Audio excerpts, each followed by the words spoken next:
The betrayal I didn't see coming. They say the strongest betrayals come not from enemies, but from those you once trusted most.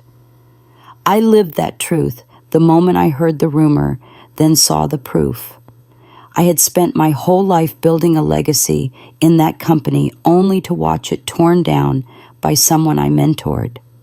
And now, as I lie here, 63 years old, tethered to a dialysis machine 3 times a week, and with a heart that requires medication to keep its rhythm steady, I finally have the strength to tell this story because it still burns inside me. My name is Alan Tran. I was once the senior operations manager at a multinational tech firm, loyal, driven, perhaps too naive. A year ago, I suffered a minor stroke. It didn't kill me, but it stole my speech for months and left the right side of my body sluggish. While I was in rehab, trying to learn how to hold a pen again, she was sleeping with our regional director. Her name was Madison Lee, 32, ambitious, charming, and until then, my star mentee. I trained her personally. When she first joined the company 5 years earlier, she was eager to learn, full of admiration for my leadership. I took her under my wing like a proud father would a daughter. I believed in her, defended her, when others underestimated her, and even handed her a few key accounts so she could shine. Then out of nowhere, she was promoted to Vice President of Strategy, a position I had been building toward for 15 years, a position she had neither the seniority nor the qualifications for. I got the news from my assistant while still bedridden. I remember the exact moment my fingers clutched the bed rail, trembling with rage and confusion. At first, I thought it was a mistake. Then came the whispers, staff at the office, talking behind closed doors, my old assistant sending me screenshots of internal chats, and photos of late-night dinners between Madison and our boss, Brian Fields. One photo hit hardest her in his hotel room at a retreat in Singapore, sitting on the edge of the bed in a bathrobe holding a glass of wine. My vision blurred, and it wasn't from the stroke, it was betrayal, plain and brutal. The company didn't call to check on me after the promotion. No visit, no flowers, no mention. I had become a ghost. My 35 years of service meant nothing in the face of sex charm, and a man who saw power as something to be exchanged under silk sheets. I lay awake every night after that in pain, not just from my stiff limbs or my failing heart, but from the humiliation. She didn't just steal a title, she stomped on my dignity to climb the ladder, and I wasn't going to let that be the end of my story. A lifetime of loyalty thrown away. They kept sending me fruit baskets. Not from the company, no. They had forgotten me. These were from old friends, neighbors, even former interns who'd heard about my stroke. But not a word from Brian, the man I'd worked under for over a decade. And not a word from Madison, the woman I once trusted more than my own nephew. While I sat in the rehab center, surrounded by people who could barely walk or speak, I wasn't thinking about my health. I was thinking about that glass ceiling I had almost broken through until someone used a different kind of leverage to shatter it in front of me. You see, I wasn't just another employee. I was one of the company's builders. Back in the early 2000s, when the tech firm was just a fledgling startup, I took a chance leaving a stable job to help build something I believed in. I was there before the IPO, before the international expansion, before any of the luxury offices and espresso machines. I helped design the logistics model that saved them millions. I led the integration of our first 3 acquisitions. And I stayed loyal when others left for better offers. I stayed. I believed in legacy. So how did they repay me by erasing me the moment I became weak? After the stroke, I spent 2 months in recovery. Speech therapy, occupational therapy, endless routines just to relearn basic things like tying a shoelace. And each day I watched the news from my industry, our company announcing new campaigns, new leadership goals, always with Madison front and center. Brian praised her in press interviews. She even had the nerve to quote me in one article, saying she stood on the shoulders of giants. I nearly choked on my medication when I read that. There were nights I considered quitting entirely, retiring early, letting it all go. My sister even encouraged it. Alan, your health matters more. Let them play their dirty games. But I couldn't. I knew in my bones that walking away meant handing them victory. And more than that, I needed to understand why. Why would Madison betray me like that? What was I to her in the end? Just a stepping stone. My therapist warned me not to dwell on resentment. You need to focus on recovery, she said. Letting go will set you free. But I didn't want to be free. I wanted justice. By the time I was discharged, I could walk again slowly with a cane, but I could walk, and I could speak. Not as clearly as before, but enough to ask the questions that needed answering. I stood in front of my bathroom mirror one morning, practicing my words. Hi, Madison. It's been a while. My tongue stumbled at first, then steadied, then sharpened, because I knew I would return, not as a victim, but as something far more dangerous. A man with nothing left to lose. Return of the underdog. My return was quieter than I expected. No fanfare, no welcome back emails, just a new security badge and a workstation moved far from the executive suite where I once belonged. Madison now had her own glass-walled corner office, the one I used to dream about. Brian had conveniently taken a leave of absence for personal reasons, and the interim CEO was someone I barely knew. I walked through the halls like a ghost in my own house. My former team had been reassigned. My office was gone. Most people avoided eye contact as if my stroke made me contagious, but a few old colleagues gave me nods of sympathy, pity. I didn't want pity. I wanted clarity, and I wanted my seat back. I kept my head down. I didn't speak much, partly because my words still came slowly, but also because I was listening. People always underestimate the quiet ones. Madison certainly did. She strutted around the office like a queen, barking orders, smiling for cameras using corporate buzzwords like synergy and reimagined innovation as if she invented them. But beneath her designer suits and rehearsed charm, I saw something she couldn't hide: panic. Her decisions were rushed. Her numbers didn't add up. Her team, cobbled together from loyalists and flatterers, was cracking at the seams. I started keeping notes quietly, meticulously. Every project she overpromised, every missed deadline, every executive she pushed out or ignored. I wasn't stalking her. I was documenting her collapse. A collapse she didn't even see coming. One afternoon, I caught her in the elevator. She didn't expect me there. She looked me up and down, hesitated, then smiled her rehearsed smile. Alan, you look better. Not thanks to you, I said, slow but steady. She chuckled nervously. Don't be like that. It was a tough time. I didn't know what was happening with you. You did, I replied, meeting her eyes.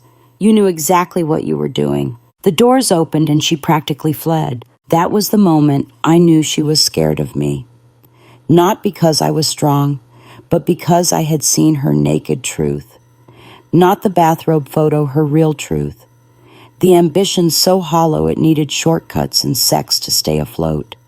And the guilt that now gnawed at her every time she saw me walking through the halls still standing. I started mentoring again, but differently. I took under my wing a few of the overlooked analysts and interns. I helped them quietly solve real problems. I re-earned my credibility, not with titles, but with impact. Soon enough, people started coming to me again, asking for advice, thanking me for helping behind the scenes. And eventually, someone from the board reached out, not officially, just a casual coffee chat. But I saw it for what it was. They were testing the water. Madison had the spotlight, but I had the roots. She built her tower on sand. I built mine in stone, and all I needed was time. The storm was coming, and I was going to be its quiet eye. My quiet revenge begins. I didn't raise my voice. I didn't make threats.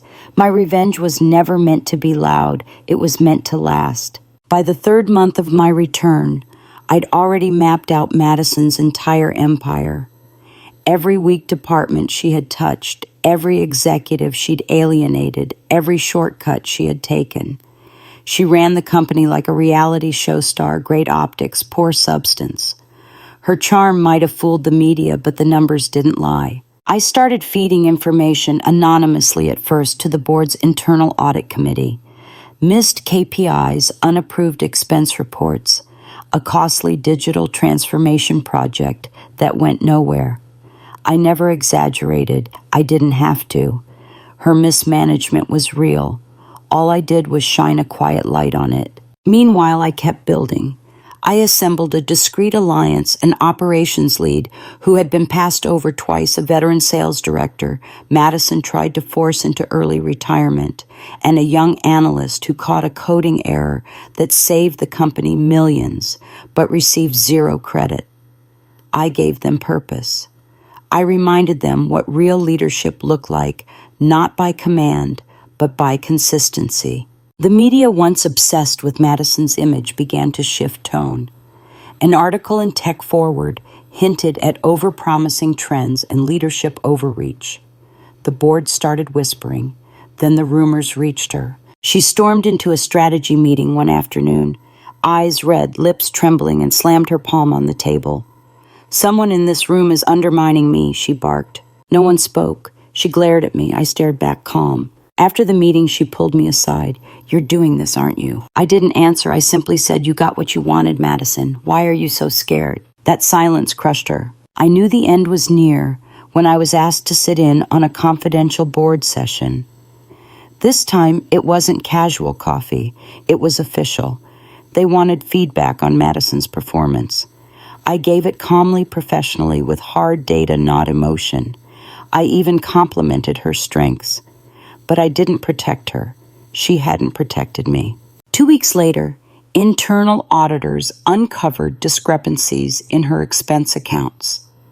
Luxury hotel stays for client meetings that never happened. Lavish dinners charged to departments that didn't exist. Worse, an HR complaint surfaced an anonymous report about favoritism manipulation and a toxic culture of fear. She denied everything, but the mask had cracked. When the board suspended her pending investigation, she didn't even look surprised. She just packed her things and left without a word. No press release, no farewell email. I watched from my office, yes. They'd quietly moved me back to the executive floor a week earlier. Not as VP, not yet, but I was close.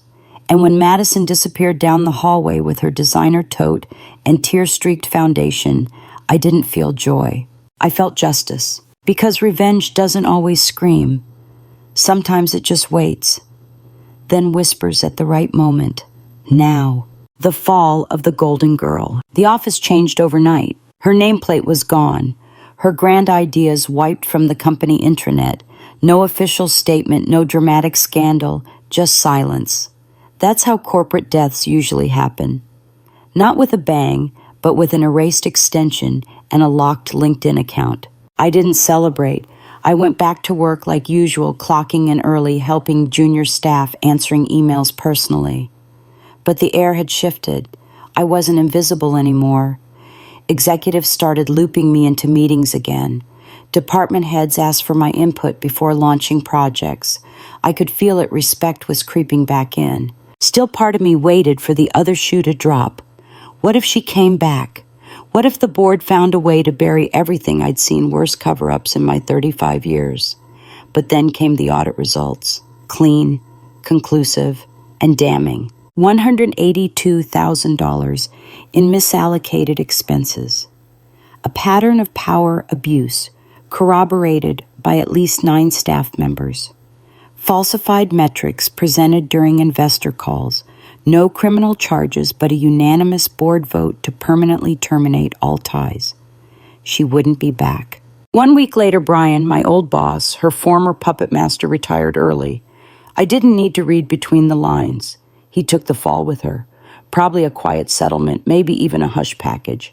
I didn't care. What mattered was this: the house of cards had collapsed. That same month, the board launched an internal campaign called Rebuild and Renew.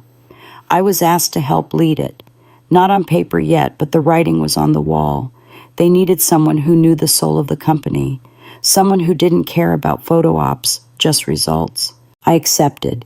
Not because I craved power anymore, but because I knew the damage she left behind could only be repaired by someone who remembered what we stood for in the beginning. And then came the day I'd both feared and longed for. An emergency board session. Just 12 of us seated around a long glass table. The chairman cleared his throat and read a simple statement.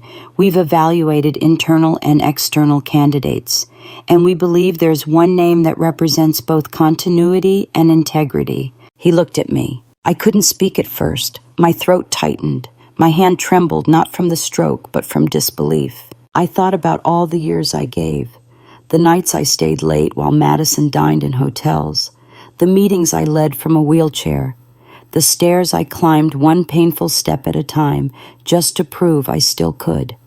And I thought about the look on her face that day in the elevator when she realized I had come back stronger, not louder.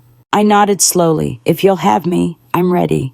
And just like that, I became the new director of strategy. No scandal, no revenge speech, just a quiet breath of redemption. I didn't need to destroy her to win. She did that all on her own. Justice and the director's chair. The first time I sat in that chair, the one I had once envisioned for years, I didn't feel triumph.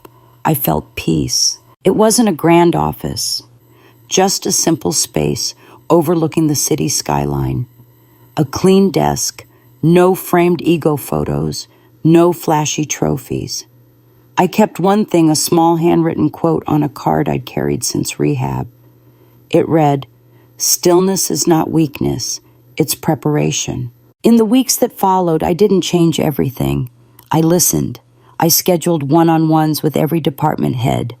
I reinstated a few people who'd been pushed out unfairly. I launched a mentorship initiative not to showcase myself, but to ensure no young employee would ever have to choose between sleeping their way to the top or being forgotten. There were whispers how the old man came back from a stroke to take down the rising star, but I ignored them. I wasn't there to prove anything anymore. I had already won the war the moment I decided not to stoop to their level. Occasionally, I'd hear Madison's name passed around in speculative conversations. Rumors said she had moved abroad, started consulting. Some claimed she was trying to rebrand herself as a leadership coach. I didn't care. That chapter was over. I'd wasted enough energy thinking about her. What mattered now was what I left behind. One day I was in the cafeteria. Yes, I still ate with the regular staff, and a young intern named Caleb sat beside me. He was quiet at first, then blurted out, "Sir, is it true you almost quit after your stroke?" I smiled. I didn't almost quit. I did quit in my mind every day, but then every day I woke up and didn't. He nodded, looking down. "It's just, I'm gay. I'm the only one in my family who went to college, and sometimes I feel like I'm one mistake away from losing it all." I looked him in the eye. "You only lose when you stop standing, not when you fall." That to me was leadership, not titles, not revenge, but showing others that survival can be strength, that dignity can outlast betrayal. As the months rolled on, our company rebuilt its reputation, not from flashy campaigns, but from steady, quiet integrity. And I, the man they once erased, became the foundation they chose to trust again. When I left the building each evening, cane tapping the marble floor, I did it without bitterness, because she slept with my boss to get ahead. But I outlived them both. If you're still listening to my story, thank you. Not for pity, but for understanding. I learned something the hard way. The world isn't fair. You can give everything, your health, your loyalty, your time, and still be replaced overnight. Betrayed. Forgotten. But what they can't erase is how you choose to rise after the fall. I didn't become director to seek revenge. I became director because I refused to let betrayal define the end of my life. I let my silence speak. I let my resilience burn quietly day after day until the truth surfaced on its own. So to anyone who's been stepped on, cast aside, or made to feel invisible, don't give up. You don't need to yell. You don't need to cheat. You just need to endure. Because when power built on lies collapses, and it always does, there's a place waiting for someone who stood tall, even while broken. Stand long enough and justice will find you.